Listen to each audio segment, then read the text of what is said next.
Assalamualaikum warahmatullahi wabarakatuh. Innal hamdalillahi nahmaduhu wa nasta'inuhu wa nastaghfiruh wa na'udzu billahi min syururi anfusina wa min sayyiati a'malina. May yahdihillahu fala mudhillalahu wa may yudlil fala hadiyalah. Asyhadu an la ilaha illallah wahdahu la syarikalah wa asyhadu anna Muhammadan abduhu wa rasuluh. Allahumma shalli ala sayyidina Muhammad wa ala ali sayyidina Muhammad kama shallaita ala sayyidina Ibrahim wa ala ali sayyidina Ibrahim wa barik ala sayyidina Muhammad wa ala ali sayyidina Muhammad kama barakta ala sayyidina Ibrahim wa ala ali sayyidina Ibrahim fil alamin innaka Hamidum Majid. Rabbi shrah li sadri wa yassir li amri wahlul 'uqdatam min lisani yafqahu qawli. Amma ba'du. Hadirin hadirat jamaah kaum muslimin wal muslimat yang dirahmati oleh Allah Subhanahu wa taala. Nah, pada pembahasan kali ini kita masuk kepada hadis nomor 69, pembahasan tentang air madhi. Jadi kalau di dalam ilmu fikih itu air yang keluar pada khususnya pria itu ada air mani, madhi, dan wadi. Nah, ini nanti pembahasan lebih detailnya itu di dalam nanti dibahas di kitab Fathul Qorib, nanti dijelaskan secara detail. Nah, ini gambaran tentang hadisnya saja.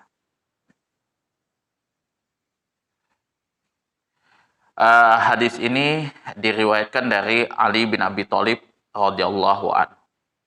Wa an Ali bin Abi Thalib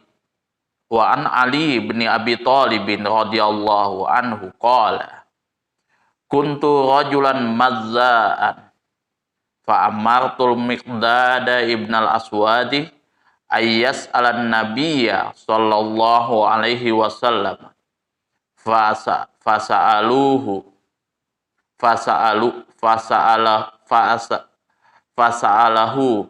faqala fihil wudu muttafaqun alaih wal labdu lil Bukhari. Wa an Ali bin Abi Thalib radhiyallahu an, dari Ali ibni Abi Thalib radhiyallahu an, qala, telah berkata, kuntu rajulan mazza'an, saya adalah seorang laki-laki yang sering mengeluarkan madhi. Fa amartul Miqdad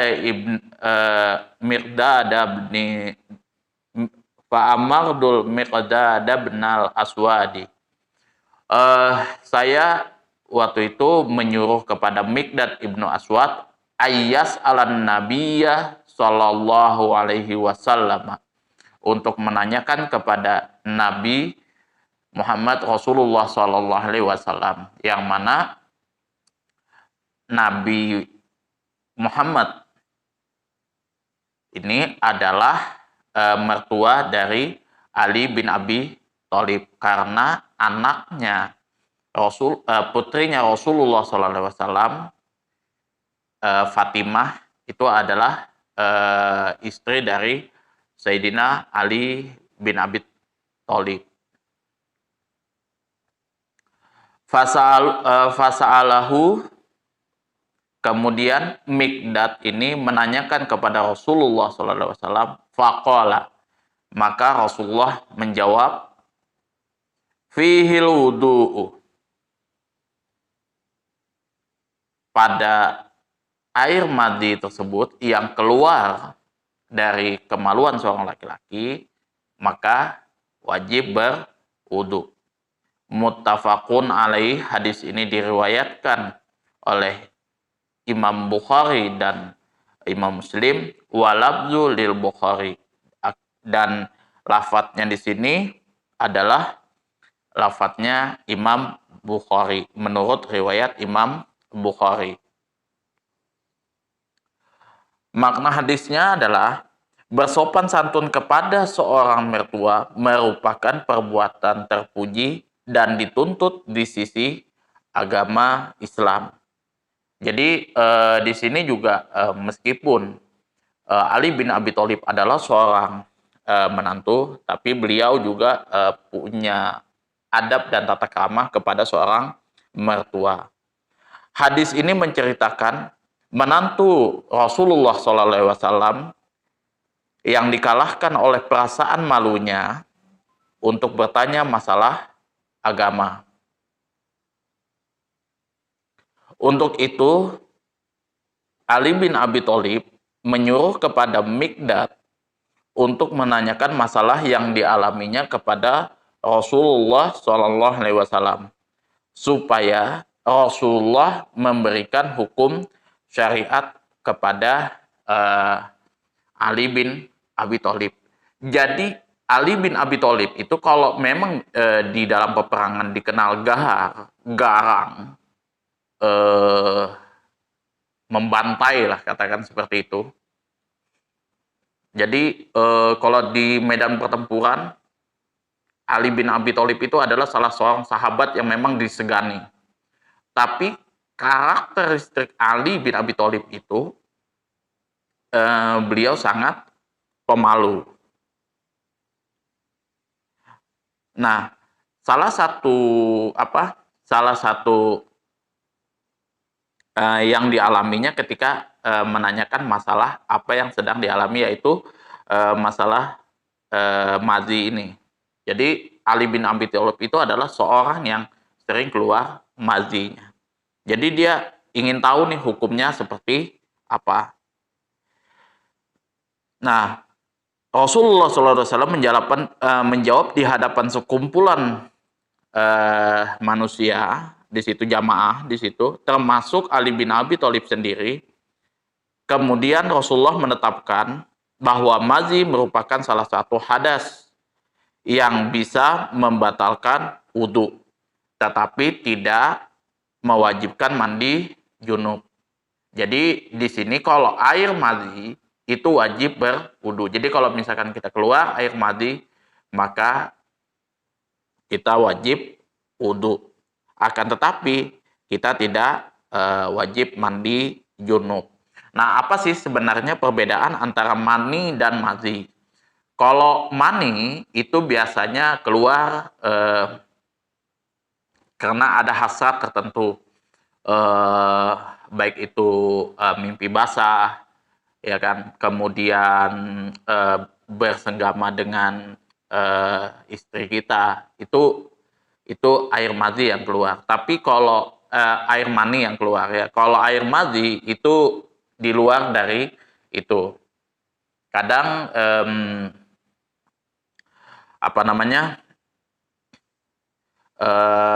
kelelahan atau apa itu bisa keluar, dan itu sih biasanya normal aja.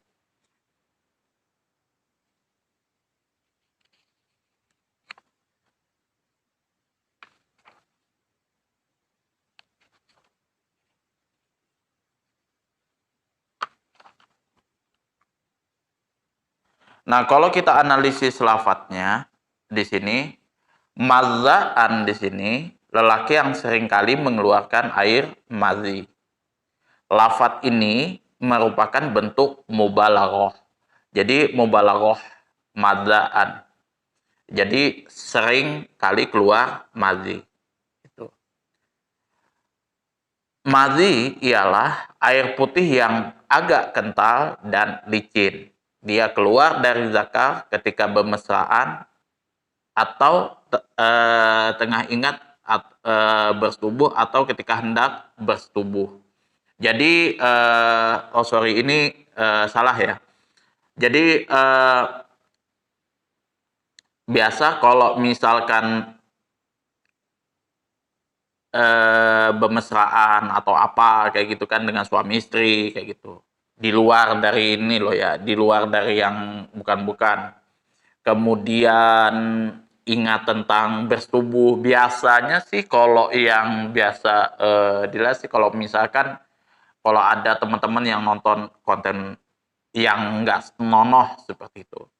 Nah, kemudian atau hendak bersetubuh, biasa keluar. Nah, itu sih bukan air mani sih sebenarnya, tapi air mazi. Kalau misalkan sebelum bersetubuh biasanya keluar uh, itu keluar sesuatu yang kental dan agak licin. Nah, ketika hendak bersetubuh, nah biasanya itu keluar dia sebagai pelumas sih kalau misalkan supaya dia tidak kalau kita bersenggama itu supaya nggak kesat kayak gitu aja sih sebenarnya. Ini kalau kita berbicara masalah apa namanya berbicara masalah apa ilmu biologi ya, bukan masalah pornonya kayak gitu. Mikdad bin Aswad adalah seorang sahabat yang telah meriwayatkan 42 hadis. Beliau adalah seorang salah satu perwira pasukan berkuda kalangan dari kalangan kaum muslimin semasa perang Badar. Jadi Mikdad bin Aswad ini adalah perwira pasukan berkuda. Jadi pada saat perang Badar itu berkecamuk, nah salah satu perwira yang mengepalai kaum muslimin di pasukan berkudanya yaitu Mikdad bin Aswad. Beliau turut berhijrah ke Habsyah dan lalu ikut dalam banyak peperangan. Rasulullah SAW bersabda, Allah telah memerintahkan kepadaku untuk mencintai 4 orang. Di antaranya adalah Baginda Mikdad bin Aswad. Ibnu Abbas radhiyallahu an telah mengambil riwayat hadis daripada Mikdad bin Aswad. Jadi Ibnu Abbas ini bukan orang lain daripada Rasulullah. Beliau ini kalau tidak salah keponakan dari Rasulullah sendiri. Kalau tidak salah ya.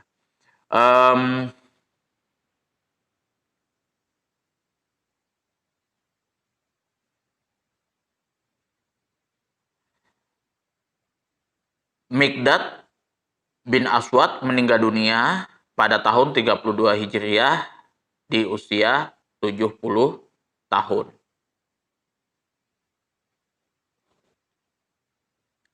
Jadi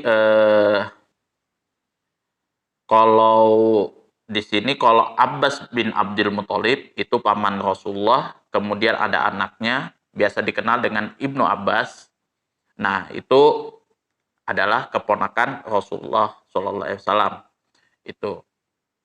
Nah, Ibnu Abbas ini yang salah satu sahabat Rasulullah juga dari keluarga beliau, yang mana Rasulullah itu pernah mendoakan kepada Ibnu Abbas supaya beliau menjadi seorang ahli dalam ilmu Al-Quran.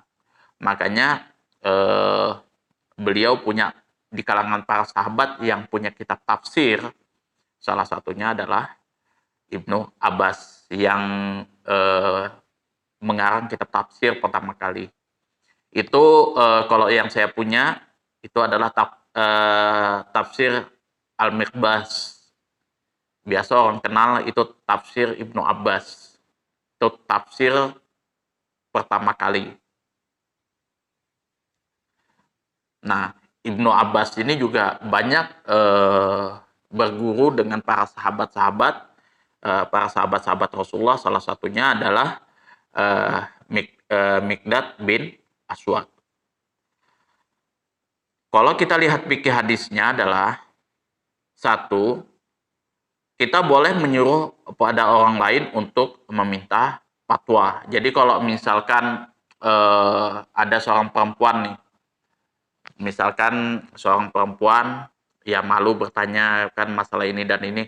Nah, bisa tanyakan ke suaminya untuk menanyakan kepada gurunya. Ini saya mengalami hal seperti ini, seperti ini, seperti ini. Boleh nggak bagaimana hukumnya gitu. Atau biasa keluarganya dan lain sebagainya itu bisa untuk meminta fatwa. Yang kedua, bergaul dengan baik kepada sesama kaum kerabat.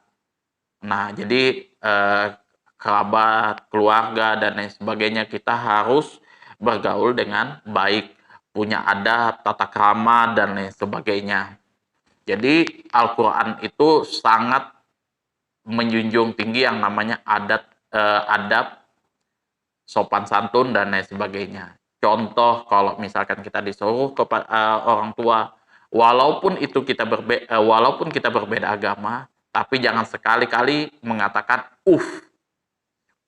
di sini maksudnya dengan niatan kita menolak nggak suka lah dengan apa yang diperintahkan oleh orang tua.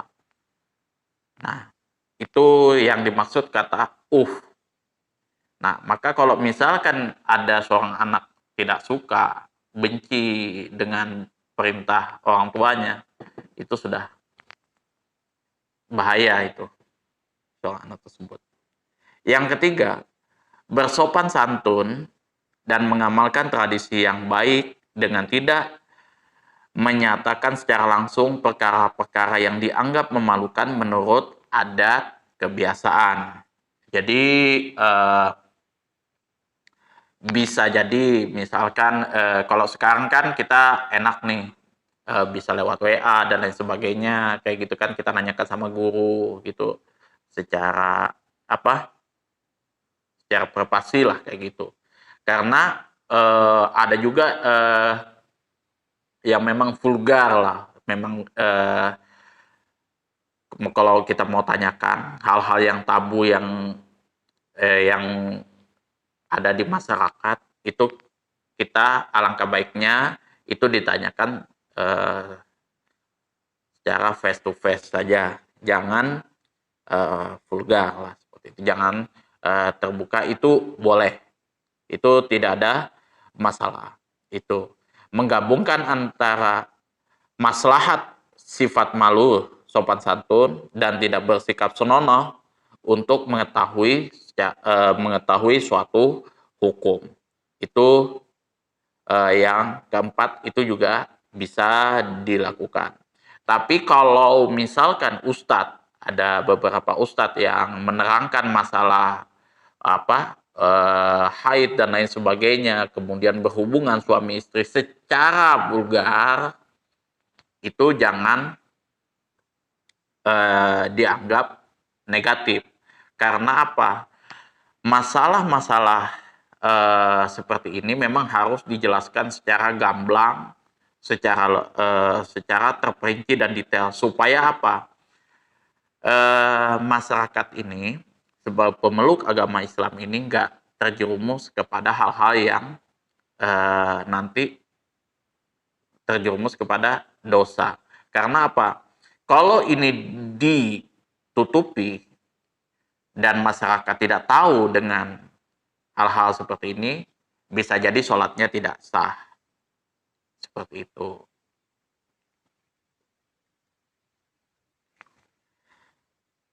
Lebih baik kita bertanya daripada kita sesat di jalan.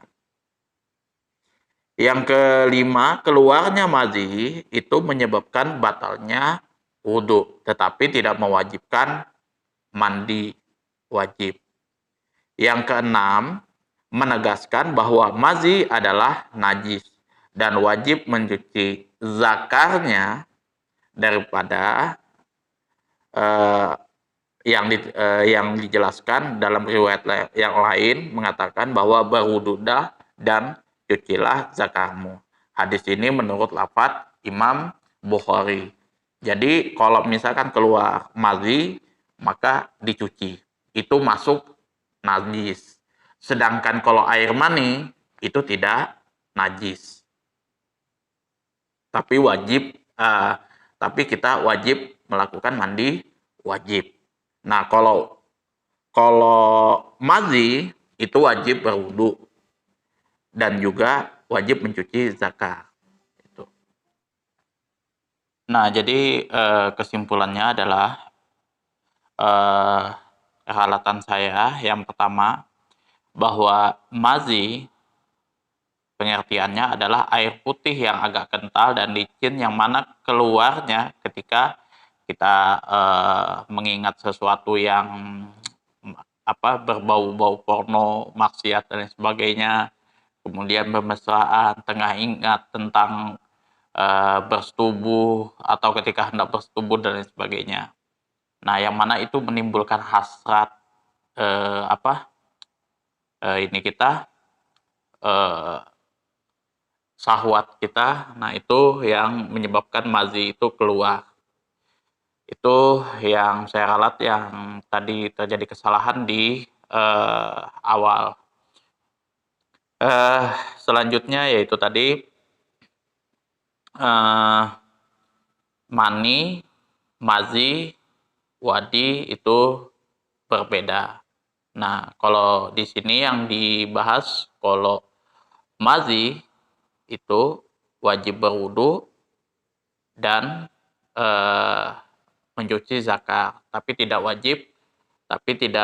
wajib mandi wajib kayak gitu.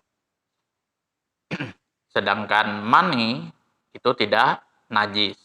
Nanti dibahas juga di hadis ini, di hadis selanjutnya mani itu seperti apa. Nah, tapi meskipun mani itu tidak najis, tapi kita wajib mandi wajib seperti itu. Mungkin itu saja yang dapat saya sampaikan di hadis ini. Kurang dan lebihnya saya mohon maaf yang sebesar-besarnya. Akhirul kalam, assalamualaikum warahmatullahi wabarakatuh.